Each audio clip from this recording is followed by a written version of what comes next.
magaalooyinka Habaas iyo Xariirad oo ah goobihii Komishanka Qaranka Soomaaliland u asteeyay inay ka sii socoto isdiiwaangelintu kadib markii ay dhamaatay muddadii hore 3 cisho ahayd ayaa waxa wali ku sii sugan dadweyne fara badan kuwaas oo aanay wali u suura galin inay qaataan waraaqaha codbixinta Jamhuuriyadda Soomaaliland waxa xusid mudan muddadii dambe ee Komishanka Qaranku u asteeyay inay goobahaas ay ka sii socotay isdiiwaangelintu ay dhamaad ku dhowdahay balse boqolaal kamid ah muwaadiniin doonaya inay qaataan waraaqaha codbixinta ayaa ku jira safaf dhaadheer kuwaasoo wali u suura galin inay qaataan waraaqaha codbixinta waxaana ay baaq dheer u direen Komishanka Qaranka Soomaaliland inay soo biiriyaan habeenkii ilaa 9 ilaa 10 kan ka gaarsiina 6 subaxina waa manaa dadka waa nala wada mid sidaasaan lagu tawakhay waa la tawakhay hurdana lama yaqaano hadalkiina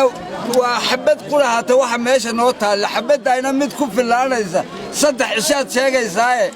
5 iyo 10 cisho kuma filaanaysa xabada hadaan soo biirin dadka ay iska tagi sidaa uu joogaa uu iska tagi oo baylaxdoodii ay ka yimaadeen bay doonanayaan waxaan leeyahay hala soo biiriyo oo ugu yaraan wuxuun bay tariya goob quraatay oo kalena lagu soo daro ugu yaraan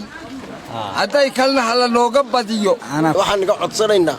dadkii goobta yimid diiwaangelinta wuu cadilan yahay qof kastaba wuxuu joogayo oo deegaanka magaalada inta u muuqataba ha noqotay 3 hameen ama 4 hameen dhaxan iyo taagnaan iyo qaadiro iyo iyagoona waxba haynin waxaan naga codsanaynaa in la noo soo biiriyo kumiitarada oo gooba 2 ama 3 la noogu soo daro ciladaas oo ah maashiinkii ayaa xumaaday weeraadeen markii hore 3 maashiin ba shaqeynayay imikana hal maashiin ba jira leeyahay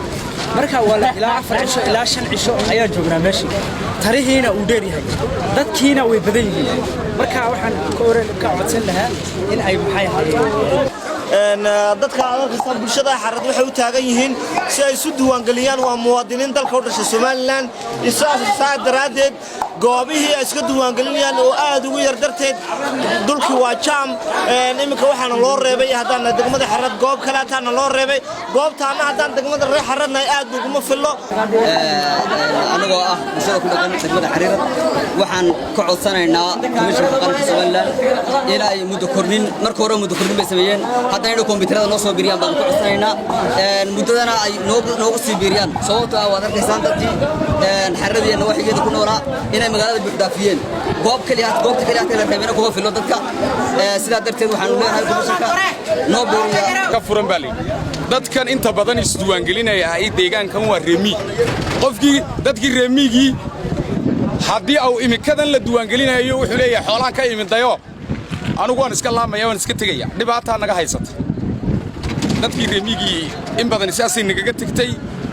anigu waxaan wax iga soo galaya ma jiri haddaan kolkaan si u soo joogsado baan galay waan iska tagayaa bay dadkii reemigii Komishanka Qaranka waxaan ka codsanaynaa dadkan baahiyooga inay eegaan hal goob kuma filan degmada Xariirad meel kasta waa sida Habaas waa soo eegnay dadku saasay isku dul jectadeen dadkii deegaanka ayaan nahay kombiyuutarkii baa yar kombiyuutarkii waxbad kaliya waxa doonayna loo soo badiyo oo 2 ama 3 inta loo soo dhigo dadkii way joogan marka sidaa baan walaalahay nigu codsanaynaa Cabdi Majiid Ibrahim Muumin Ariel TV magaalada Xariirad